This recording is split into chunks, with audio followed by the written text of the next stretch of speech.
दोस्तों LT grade का form आया है। अब काफी लोगों की एक जो मनसा है, क्वेरी है कि इसका कट ऑफ क्या होगा और हमें कितना नंबर लाना चाहिए। तो इसके दो एंगल हैं, दोनों ही एंगल मैं आपको क्विकली बता देता हूं ताकि आप अपनी प्रिपरेशन उस हिसाब से शुरू कर दें। सबसे पहला तो इसका जो बेसिक कट ऑफ होता है, बेसिक पासिंग मार्क्स होता है, वो जो ऑफिशियली है ना, मतलब उससे नीचे रहा तो फिर तो आपका मूल्यांकन ही नहीं होगा। वो पहले मैं आपको बता देता हूं। तो देखिए, प्रारंभिक परीक्षा के वस्तुनिष्ठ जो प्रारंभ प्रश्न है उसमें नेगेटिव मार्किंग है 1/3, ये आप ध्यान रखिएगा। ये इसलिए बता रहा हूं क्योंकि वो भी तो मार्क्स आपका कटेगा, आपका खुद का ही कटेगा अगर आप गलती कर रहे हैं तो। हाँ ठीक है, ये मैं अभी आपको ऑब्जेक्टिव के बारे में बता रहा हूं जो आपका राउंड 1 है, यानी कि जिसको आप प्री परीक्षा कह रहे हैं, है ना। अब उसमें देखिए, अनुसूचित जाति और जनजाति अभ्यर्थियों के लिए जो न्यूनतम है ना दक्षता मापन मानक है, यहां पर देख लीजिए वो क्या है, 35% निर्धारित है। अर्थात इन श्रेणियों के अभ्यर्थी यदि प्रारंभिक या मुख्य परीक्षा में 35% से कम अंक प्राप्त करते हैं तो वे चयन में सूची में शामिल ही नहीं होंगे, ठीक है। और अगर अभ्यर्थी जो है सामान्य से आते हैं, जनरल से आते हैं, अन्य श्रेणी के अभ्यर्थी, जनरल क्या मतलब आप यही मानिए कि अनुसूचित जाति जनजाति छोड़ के बाकी सब जब आते हैं तो उनका जो मिनिमम है परसेंटेज वो है 40 नंबर।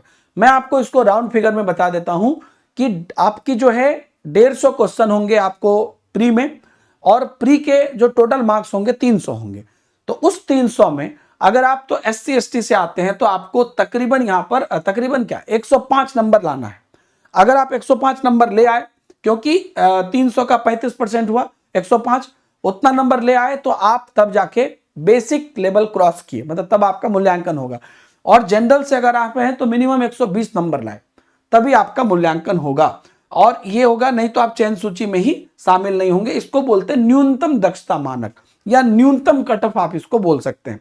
अब देखिए एक और चीज यहां पर आप देख लीजिए, यहां पर एक और चीज मैंने कुछ ये किया था। हाँ, प्री जब एक बार आपका हो जाएगा तो देखिए, प्रारंभिक परीक्षा के आधार पर मुख्य परीक्षा में प्रवेश हेतु रिक्तियों से 15 गुना अभ्यर्थी सफल घोषित किए जाएंगे। तो प्री में जितने भी अभ्यर्थी पार्टिसिपेट करेंगे उसमें जितने ये बेसिक कट ऑफ पास करेंगे जो मैंने भी आपको दिखाया, उन सब में ऊपर से 15 गुना अभ्यर्थी लिए जाएंगे। अब मान लीजिए कि 7,000 के तकरीबन सीट है, 7,500, तो 1.25 लाख अभ्यर्थी आप अमूमन मान के चलिए जो ये लोग जो है सफल घोषित होंगे मुख्य परीक्षा में प्रवेश के लिए। अब आते हैं मुख्य परीक्षा पे। जब एक बार आपका प्री हो गया तब मुख्य परीक्षा में क्या है कि मुख्य परीक्षा में आपको जो है टोटल यहां पर जो है 200 अंक की परीक्षा है और उसमें 20 क्वेश्चन ही। अब यहां पर दांव ये है कि ऑब्जेक्टिव प्रश्न है, और ऑब्जेक्टिव चेक करने का आप सिस्टम जानते हैं कि कोई आपको 8 में से 5 देगा, कोई 6 देगा, कोई दूसरा चेक करेगा तो 7 देगा। एक कोई क्वेश्चन गलत हो गया, इंप्रेशन खराब बन गया तो वो एवरेज मार्किंग कर देगा। तो यहां पे बहुत ये होगा। तो पासिंग मार्क्स यहां का भी वही रहेगा जो उन्होंने बताया था, तभी देखा था आपने वहां पर कि जो ये मुख्य परीक्षा है और ये इससे पहले आपका जो था ये आपका क्या कहते हैं प्रारंभिक परीक्षा है, प्रथम चरण ये प्रारंभिक परीक्षा। तो दोनों में ही पासिंग मार्क्स वही रहेगा। दूसरे वाले में भी 40% जनरल मतलब बाकी सब के लिए और 35% SC ST के लिए।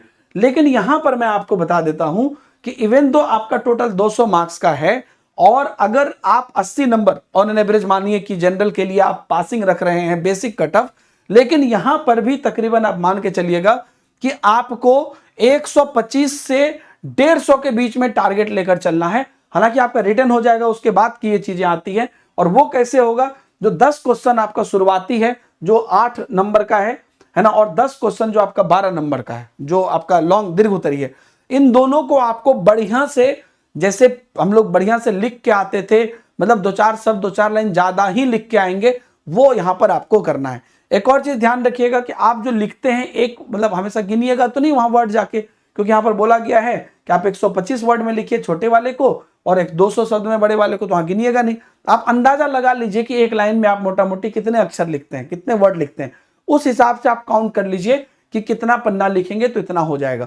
थोड़ा बढ़ा के ही लिखना है कि कम नहीं, टू दी पॉइंट लिखना है, तो यहां पर आपको अच्छा मार्क्स मिल सकता है। और उसके बाद आप 100, मेरा जो अंदाजा है यहां पर देखिए जाने का, क्योंकि मेंस बहुत फ्लेक्सिबल होगा क्योंकि ये उस टाइम पर डिपेंड करेगा, तो ये आप इसको जो है तकरीबन मान के चलिए मेरा है कि 125 से ऊपर तो अपना आप रखिए ही रखिए मिनिमम।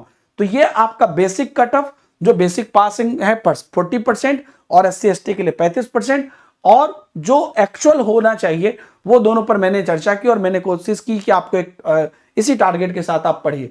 अगर आप पढ़ाई कर रहे हैं और आप जिम्मेदारी से पढ़ाई करना चाहते हैं, टेक्स्ट बुक सुपर कोचिंग के जो धुआंधार फैकल्टी है वो लगातार लगे हुए हैं, और अगर आप इन सब के साथ मिलकर बेहतरीन तैयारी करना चाहते हैं तो यूपी एलटी ग्रेड के लिए आप लोगों के लिए बहुत स्पेशली प्रीमियम बैच लॉन्च कर दी गई है अलग से, इसे आप ज्वाइन कर सकते हैं। और इसमें सभी फैकल्टी आपको पढ़ाएंगे, जब तक आपकी एग्जाम नहीं होगी तब तक इसकी वैलिडिटी रहेगी। ठीक है, तो आपको कोई चिंता वाली बात नहीं है। तो इसके डायरेक्ट लिंक आपको दी गई है, या दूसरा तरीका आपके पास ये है कि अगर आप हमारे साथ टेक्स्ट बुक सुपर पास में मौजूद हैं या टेक्स्ट बुक सुपर पास आप परचेज कर रहे हैं, तो आपको बाकी एग्जाम के साथ एलटी ग्रेड की भी चीजें मिलेंगी। लेकिन यही है कि आप जितनी वैलिडिटी के लिए लोगे उतनी, जैसे आप 1 साल के लिए लोगे तो वो 1 साल की वैलिडिटी के साथ मिलेगी। तो उसकी भी लिंक दी हुई, आपके लिए जो सुटेबल हो आप उसके थ्रू जा सकते हैं। बाकी Deepak Himanshu sir textbook Telegram channel पर विशेष नोट्स और जानकारी भी प्राप्त कर सकते हैं। Thank you very much.